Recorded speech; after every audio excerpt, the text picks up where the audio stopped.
Your sales team just landed a major deal. The bell is ringing and the Slack channel is flooded with emojis.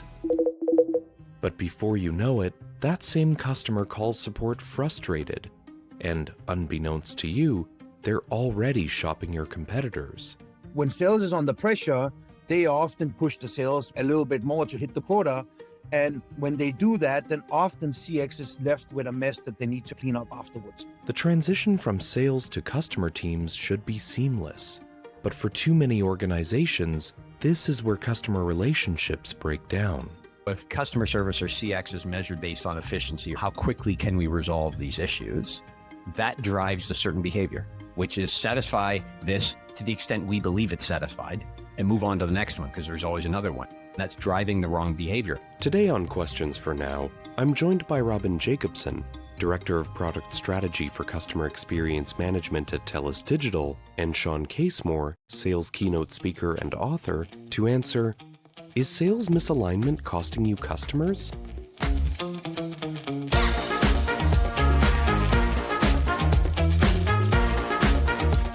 Welcome to Questions for Now, a podcast from TELUS Digital, where we ask today's big questions in digital customer experience. I'm Robert Zirk. There's a moment that happens in every customer relationship that determines whether that customer becomes a long-term advocate, or passively stays only until something better comes along, or actively voices their dissatisfaction on social media. It's not when they click buy, or their first support call. It's when the promise made during the sales process meets the reality of actually being a customer. Robin Jakobsen has spent more than 2 decades working where sales promises meet customer reality. He's the Director of Product Strategy for Customer Experience Management at TELUS Digital and our in-house expert on B2B sales services, where he helps global brands win the moments that matter across the customer journey. There's a moment in sales where a promise becomes reality. And if you get that intersection completely right, you have customers that's going to stay with you for a very long time and they'll bring the value that you're giving them. Getting that right requires something most organizations struggle with: alignment between the teams that acquire customers and the teams that serve them. According to Salesforce, 70% of CX leaders view organizational silos as their most significant barrier in delivering a seamless customer experience. And within the consumer goods industry, for example, just 4% of executives report that their organizations have fully aligned sales and service across all channels. To understand why achieving this alignment can be so difficult, I also spoke with Shawn Casemore, keynote speaker and author of the Unstoppable Sales Prospecting System. He highlighted that today's buyers, particularly in B2B, are often doing a significant amount of research about products and services before they even reach a sales representative. So sales professionals need to start to think about how we're interacting with prospects right out of the gate, because they've already drawn some conclusions, which may be wrong. They've looked at us and the competitors, and they're trying to assess how we're different. We then have to give them an experience that suggests we are different. That is how we capture their attention, such that they want to move the conversation forward with us rather than continue on their research and do what most people do when they're doing research and everything looks similar, is they qualify based on price. And this context has evolved Shawn's perspective to increasingly focus on what he calls prospect experience. So when you think about customer experience, as we know, right, it's all about once they are a customer, how do we best serve them and support them so that they stick around, so that they buy more over the long term, and ultimately so they can refer others. Prospect experience, which is what we need to start to think about, is the experience we give right from the very first point of contact they have with us, so that we can earn the ability or the attention so that we can do business with them. And if sales and CX aren't aligned on what the experience should look like, you're setting yourself up for failure before a contract is signed or an order is placed. So what does misalignment actually look like? Robin describes it as day one friction. If the customer, the first call to a CX team is to ask for a feature that doesn't exist or complain that the price is different than what was discussed, then you have a misalignment, a clear misalignment. Another sign is internally. If sales and CX are pointing fingers at each other during the churn reviews, then the system is broken. We have an issue there. there has to be a clear alignment between the two departments of what is a good customer experience? What does the journey look like? And how do we ensure that both departments, they actually know and understand what's going on with the customer throughout that journey? And how this misalignment manifests depends on your business model. Robin draws the distinction between B2B and B2C contexts. B2B, it's a value gap. The software doesn't solve the complex business problem, or we didn't have the right pain lever to begin with when we actually provided the solution. A Bain & Company study on the B2B elements of value revealed that organizational self-assessments of the customer experience can often differ from actual customer opinions. The study identified 40 elements grouped into 5 categories of a pyramid that begin at table stakes at the base and become increasingly subjective toward the summit. Elements in those more subjective categories, like ease of doing business, attention to individualized priorities, and inspirational values, tend to be tougher to measure and operationalize. But they offer the greatest potential for B2B brands to differentiate themselves from competitors and build customer loyalty. And in B2C, it's an expectation gap. It's usually regarding speed, use of ease, or hidden fees. PwC research shows that, depending on the industry, customer satisfaction falls anywhere from 8% to 33% short of expectations. Whether it's a value gap or an expectation gap, the root cause is the same: misaligned incentives. Sales is often incentivized by volume, new logos, while CX is incentivized by retention, CSAT, and NPS. So when sales is under pressure, they often push the sales a little bit more to hit the quota.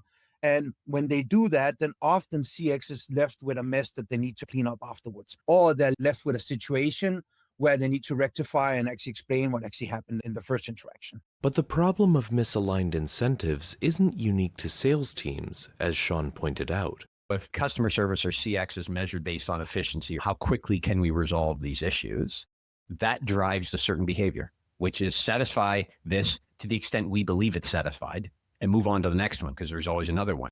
That's driving the wrong behavior. Shawn saw this dynamic play out with a client in the insurance industry. They had seen a decline in their clients in the last couple of years. They brought me in because they believed the issue was their sales team. And in talking to some of those that were managing accounts, became pretty clear that their idea of supporting clients was, again, very transactional. So requests come in at 4:00 and they're done at 4:30. They wouldn't check their email till Monday morning. After interviewing clients, Shawn delivered news the leadership team wasn't expecting. I said, I think you have a bigger issue here, which is your CX team is not really focused on the customer. They seem to be overwhelmed with number of clients and number of issues to manage. You can help your BD team. We can get more accounts, but you still got a leaky bucket back here. I think you've got to fix the CX issue before you're going to be able to bring on more clients and retain them. Robin characterizes the cost of misalignment in 3 ways. The first is economic, measured primarily on customer acquisition cost, or CAC, which is everything you spend on marketing and sales to win a new customer. Sales is extremely focused on cost of acquisition, which is totally normal. That's why we're doing it. We're constantly looking at how do we do that in the best possible way, where, how, and why. But that's wasted if the customer is churning immediately. So we need to consistently focus on not just closing here now, it's what's going to happen afterwards with the customer. Research from Forrester found that companies that don't align their customer-facing teams experience 2.4 times lower revenue growth and half the profitability growth compared to companies that are aligned. Beyond the economic impact, there's a second cost: brand reputation. A disappointed customer is much louder than a happy one and will create you additional cost because you're going to use a lot more time to actually work with that customer. And it will take you a very long time before you actually have recovered your initial investment in that customer. Shawn pointed out how the reach of a single bad experience has fundamentally changed. Back when I was younger, if I had a bad experience at the bank, I'd be upset about it and I would tell my friends that evening. Nowadays, what do people do? They get on social media, they go to a local group in their area and they complain and they publish it to hundreds, if not thousands of people. So the impact of a bad experience today, it's farther reaching than ever before. And that continues to grow as more and more social media platforms come up. The damage that can be done from one person with one bad experience is enormous. And this damage can happen even before someone becomes a customer. Let's say you're not a customer of mine yet, but you could buy from me. And I go to an event and we meet and I give you a bad first impression. Maybe I come off as rude. Maybe I accidentally knock your coffee. Whatever happens, you're not even a customer or client yet. But what are you going to tell people? I met this Shawn guy with this company. What a horrible experience. And you're not even a customer. And that in itself is damaging. That's why I'm saying we need to expand the view of this experience. Going back to Robin's explanation of the costs of misalignment, he explained that the third cost is to the culture of the organization. It creates internally inside the companies a toxic culture. It creates an us versus them, which we need to evolve at any point, because it has to be, we are all on that journey with the customer, and we're all here to make sure that we are productive and we're creating a great experience. So that mentality, it kills productivity and kills a good customer experience. That us versus them mentality Robin described only makes it harder to address the root problem. That information isn't being effectively communicated between teams. One of the most critical pieces of information that should flow from sales to CX, but rarely does, is what Robin calls the why. We always start with the why. What motivated the customer to choose the product, the service, etc. And sales, they usually pass on the what, the SQ, the price, the seat count, etc. But they very rarely pass on the emotional trigger. So that means there's a specific pain point or a problem that made that customer sign that contract to begin with. So without the why, CX, they're basically just onboarding a number, not solving a problem. And when sales and CX aren't aligned, we're essentially choosing a short play or a long play. So the short play is you hit your monthly target, that's fantastic, but you've actually poisoned the well. And that's almost like sabotaging your customer acquisition cost. And that ROI of that customer is going to require years before you make that back. That means before the relationship ever begun, you've already put in a cap of where we can go with it. So we often talk of CX as a revenue function, but if the initial sale was misaligned, you've already lost that ability to actually make CX a revenue function. Shawn describes what this looks like in practice and what becomes possible when that context transfers. Can you imagine if a customer was to call in, you answered the phone and you had records in front of you that you could call up and say, "Hi, Shawn, I appreciate you calling us. I'm here to answer your question. I know one of the things you mentioned to sales that's important to you is your mortgage. How is that going?" People would be shocked. They'd say, how did you know that? Guess who does know that? Sales, if they're asking the right question. But that information often dies with sales. That personalization, knowing not just what a customer bought, but why they bought it, can be the catalyst for transforming a transactional interaction into a relationship.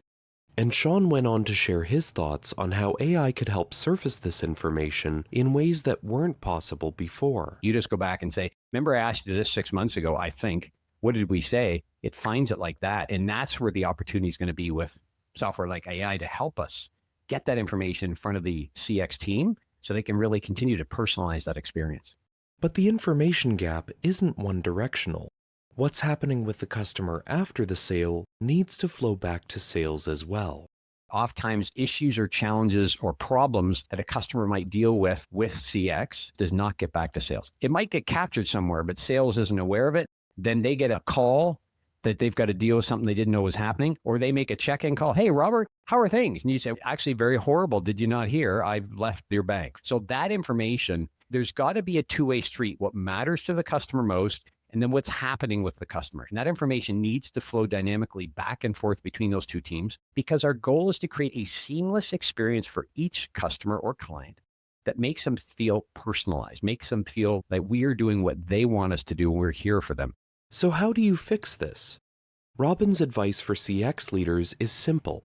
Don't wait for the deal to close to start a conversation with your sales team. I actually think CX leaders need to get upstream. Ask to review the sales collateral with the sales department, sit on late stage sales calls, understand what's actually happening on them. If CX leaders, they understand the promise that's actually being made, and let's call it in the lab, they can much better build out the factory that's actually going to be delivering on this afterwards. So be involved as early in the stage, come with your inputs, give your consultation on what that process should look like to make it better. And that actually mitigates a lot of those issues later on in the journey. But there's a challenge. Many CX leaders face resistance from sales. The two departments often don't see eye to eye. Shawn acknowledged this dynamic can occur in organizations. I think there's just a general misunderstanding of each other's priorities and roles. And I understand that, but I think as somebody as a CX leader, You've got to be willing to set aside frustrations, misunderstandings. Sales can sometimes be a rah, get out of the way, we're going to make it happen, we don't need anybody kind of an environment. But what I find is when CX or even marketing is trying to work with sales, that environment, they find it uncomfortable. So I guess the message is just recognize if that's the environment you're facing, or you're getting some pushback on collaboration, there's a reason for it. It's because sales usually tries to protect sales. Shawn emphasized that the key for CX leaders is to approach your peers in sales with their priorities in mind. And if you can come equipped with data from customer conversations and surveys, even better. If you go in with that mindset that, hey, I think I can help sales win more, sales will listen to you. It's not about, hey, I want to be more efficient, here's what I think I could do. It's about, hey, I got some ideas to help you sell more and to make it easier on your team. If you approach it in that way, they're all ears. And now you can start to learn more about their priorities and look for opportunities to collaborate and work together at a simple level. You don't have to create a big process to do. You just need to start the conversation. And that's the best way to open the door. Shawn explored alignment between sales and CX teams in his book, The Sales Multiplier Formula, which focuses on how every team in an organization can contribute to building better experiences that drive more sales. So if you take a look at the measures you have today, that you have for CX versus sales, are those measures aligned? Is the messaging aligned? If you were to talk to somebody in CX and ask them, how does your job today support us in finding or bringing on new customers or clients? Will they have an answer for you? Because the ultimate answer is, if I give a good experience, that client or customer will be so happy that they'll want to tell people about it, which will result in referrals, which then get transitioned over to sales.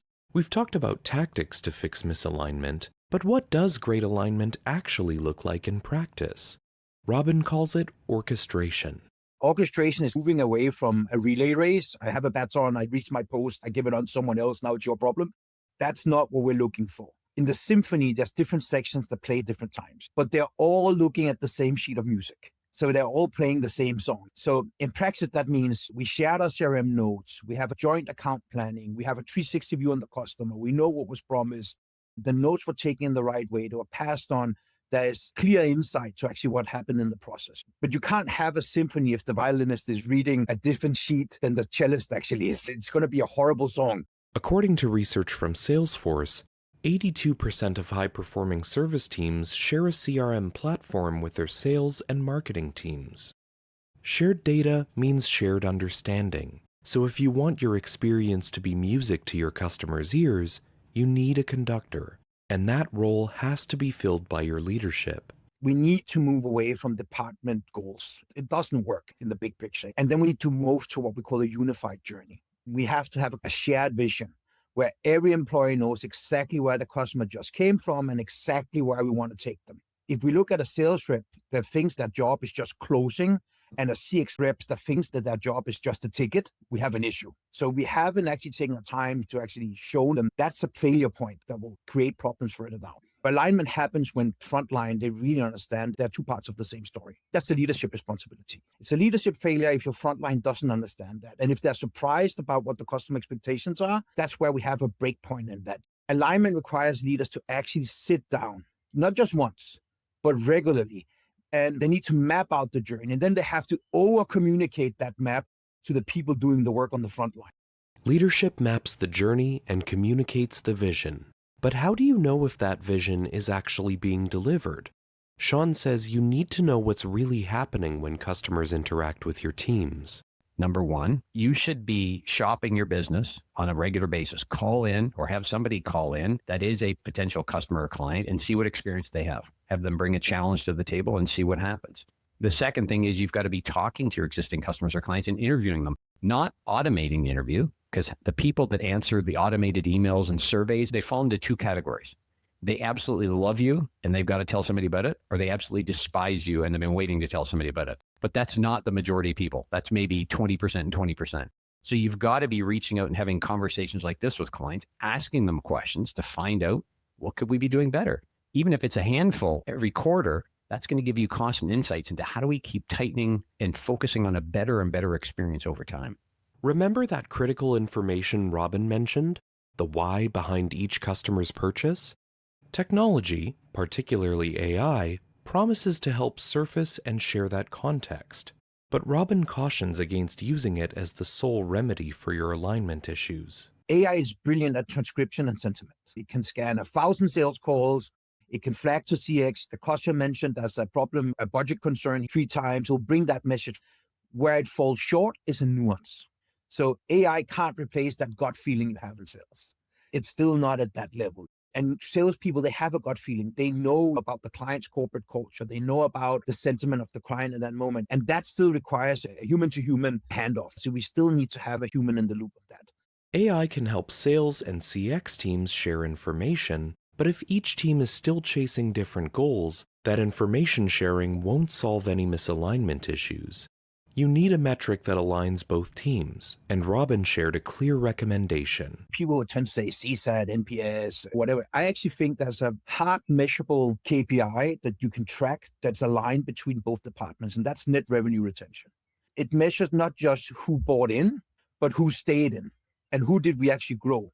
And it forces sales to find good fit customers that actually will be happy with our services, and it forces CX to provide very high value service. Net revenue retention, or NRR, captures a more complete picture of customer health. It accounts for upgrades, downgrades, and churn. And unlike acquisition-focused metrics, it incentivizes both sales and CX teams to think long-term. So how do high-performing organizations use this metric? The best programs where CX actually has a formal seat at the table, and they actually say, hey, sales, these type of customers you're bringing in, they're churning at 40%. They're not bringing value.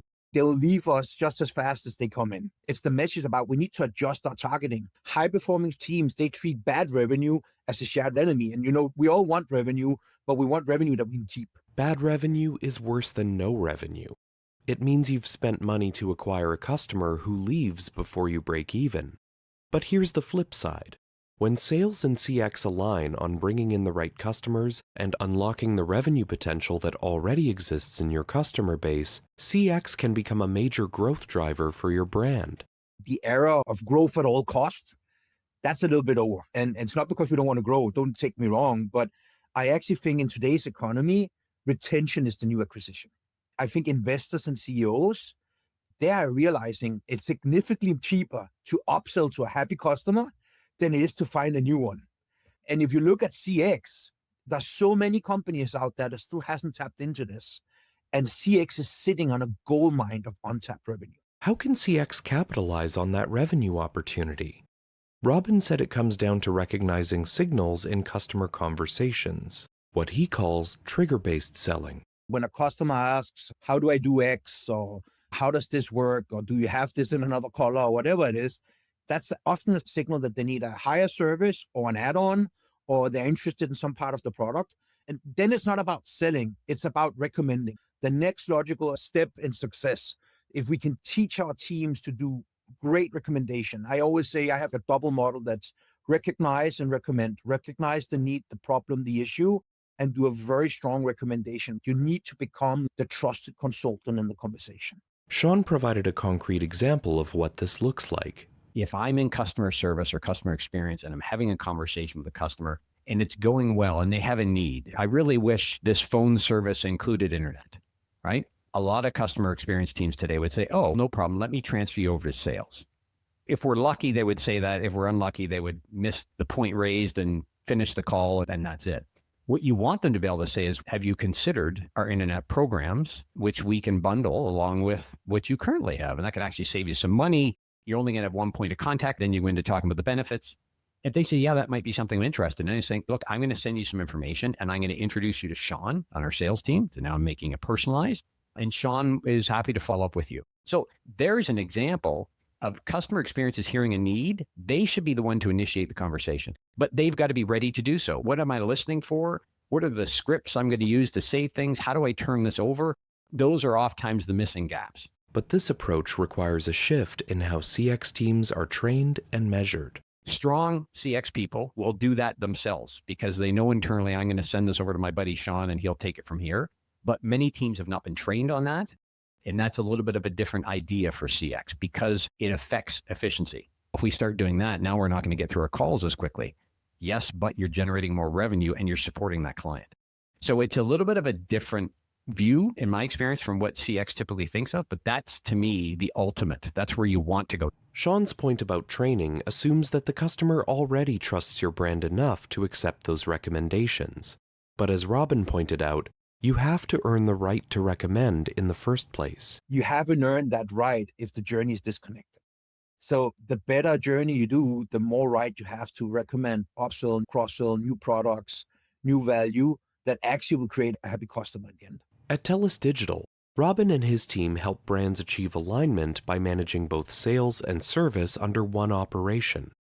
TELUS Digital recently won Gold for Demand Generation Program of the Year in the Stevie Awards for Sales and Customer Service 2026, recognition for creating integrated programs that align marketing, sales, and service around the customer. Because we actually often manage both sales and the service at the same time, we don't have silos. We have one vision, one alignment of what we need to do, and that often makes us see the whole journey much more clearly. And we use unified platforms so the person answering the support ticket can actually see what the original sales team was doing. So we're creating that alignment much easier. Looking ahead, both Robin and Shawn see the line between sales and CX blurring significantly. Sales and CX can't keep having a siloed approach, especially when retaining the customers and creating more value, a better lifetime value for the customers is key. So I think we're moving towards what we call the total relationship management model. Great alignment will look a little bit like an invisible handoff. And we can actually thank AI for that. If we use that properly, we can use that very well. So it won't be a meeting document or a presentation or whatever it is. It will be a continuous stream of shared data. So that means that CX team will have been listening to the sales process via AI summaries long before the contract is signed. So they actually know exactly what's happening at every single point. And he predicts a shift in how success is measured. We will see revenue operations, RevOps, take over both departments. So it's unified. So everyone will be measured in the end of lifetime value. So LTV will be the new big measurement. And I talked about net recurring revenue. That goes into that as well. And it's more about continuous success more than just an initial contract value. And then the last thing I'm seeing is instead of reacting to churn alignment, this will mean that sales and CX, they use more predictive models to identify which products are actually high success profiles before we even pitch them. So that means we know where it's Pareto in the end. Referring to the Pareto principle, the idea that about 80% of your outcomes come from just 20% of your inputs. Let's be effective. Let's go after what gives the higher value to begin with. Shawn sees a similar evolution in organizational structure. It's going to be different in every organization, but I think the shift we'll continue to see, because it's already been around, this is nothing new, but in larger organizations, you'll see a chief revenue officer. Now, again, different companies, that CRO will be responsible for different things, right? Sometimes it's just sales, sometimes it's marketing and sales, sometimes it's marketing, sales, and CX. I think we're going to continue to transition to somebody overseeing these three areas because at the end of the day, the three areas are there for a revenue purpose. So I think as we look to centralize oversight to all three of these areas, which are really client or customer facing, we'll find better ways to collaborate. Our measures will be more aligned. That in and of itself will help us achieve what we need to achieve. To wrap up, Shawn advises CX leaders to take the first step and think of ways you can help sales. And then I would reach out to the sales leader, regardless of their title, and just say, look, I'd like to have a conversation. I've got some ideas. I think I'll help you sell, and in turn will help my team be more effective. I think you'll find when you position it that way, as long as you've got some ideas, I think you'll find that the sales leader will be open to having that conversation.